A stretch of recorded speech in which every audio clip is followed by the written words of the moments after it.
Coma जैसी state में पहुंचने के बाद पर्सन कॉन्शियस रहता है, इसीलिए वो सब कुछ सुन सकता है, सब कुछ देख सकता है, ड्रीम्स देख सकता है, कुछ भी इमेजिन कर सकता है, पर वो फिजिकली कुछ नहीं कर सकता। ना वो किसी से बात कर सकता है, ना खड़ा होकर कहीं चल सकता है, ना हंस सकता है, ना रो सकता है।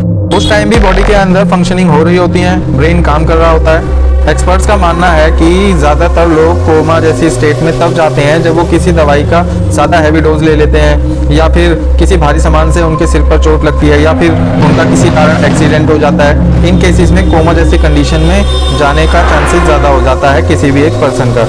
एक्सपर्ट्स का मानना है कि कोमा में जाने के बाद एक पर्सन के पास 40% चांसेस होते हैं कि वो दोबारा नॉर्मल हो जाएगा और 60% चांसेस होते हैं कि वो दोबारा कभी ठीक नहीं हो पाएगा।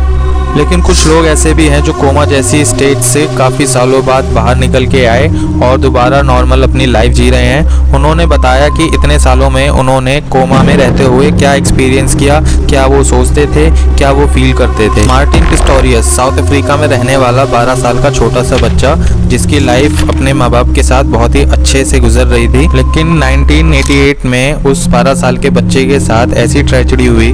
उस दिन के बाद से उसकी लाइफ पूरी बदलने वाली थी। उस दिन जब वो अपने स्कूल से घर पे आया तो उसने अपने घर पे बताया कि मेरे गले में बहुत ही ज़्यादा पेन हो रहा है। उस दिन के बाद से उसके पेरेंट्स ने उसे स्कूल भेजना बंद कर दिया, क्योंकि उसकी हालत दिन पे दिन बिगड़ती ही जा रही थी। अब उस बेचारे को क्या पता था कि वो आखिरी बार उस दिन स्कूल गया था, उस दिन के बाद से कभी वो स्कूल नहीं जाने वाला था। धीरे धीरे उस पर से उसकी बॉडी का कंट्रोल भी खत्म होने लगा। अब वो ना कहीं चल फिर पा रहा था, ना कहीं आ जा पा रहा था। कुछ टाइम बाद उसकी सोचने समझने की शक्ति भी पहले से बहुत कम हो चुकी थी।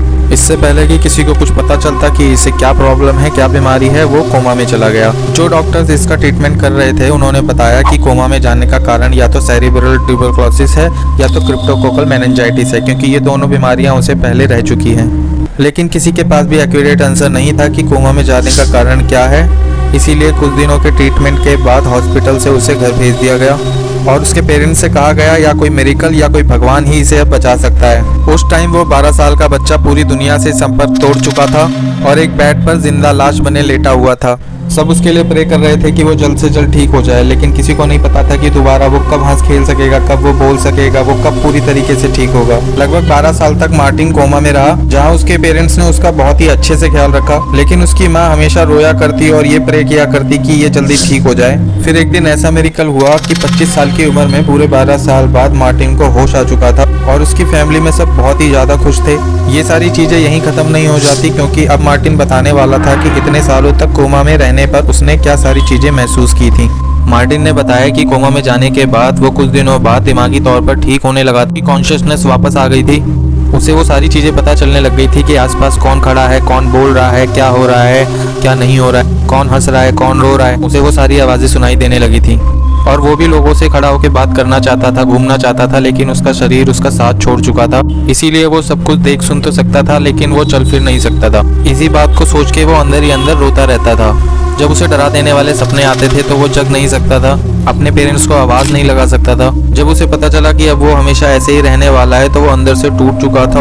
उसने बताया कि कैसे उसके पेरेंट्स उसका ख्याल रखते थे, उसके फादर उसके कपड़े बदलते थे, उसको एक जगह से दूसरी जगह पर लेटाते थे। मार्टिन ने बताया कि उसके पेरेंट्स ने कभी उम्मीद नहीं छोड़ी और वो यही सोचते थे कि एक दिन मैं जरूर ठीक हो जाऊंगा। मार्टिन को जब ऐसा लगता था कि उसका ब्रेन उसका साथ छोड़ रहा है तो वो ब्रेन में बड़े बड़े कैलकुलेशन सॉल्व करने लगता था। डॉक्टर्स ने बताया कि मार्टिन की अब मेडिकल रिपोर्ट्स भी अच्छी आती हैं, धीरे धीरे उसकी हेल्थ में भी सुधार हो रहा है और उस वक्त ये सारी बातें मार्टिन अच्छे से सुन रहा होता था। और एक दिन मार्टिन ने अपनी आंखें ब्लिंक करी और लोगों को ये जताया कि हाँ मैं ठीक हो गया हूँ। फिर उसे एक स्पेशल सेंटर में ले जाया गया ये जानने के लिए कि ये वाकई में कॉन्शियस है या सिर्फ एक इत्तेफाक था। और फिर मार्टिन ने सारे ही टेस्ट पास कर लिए।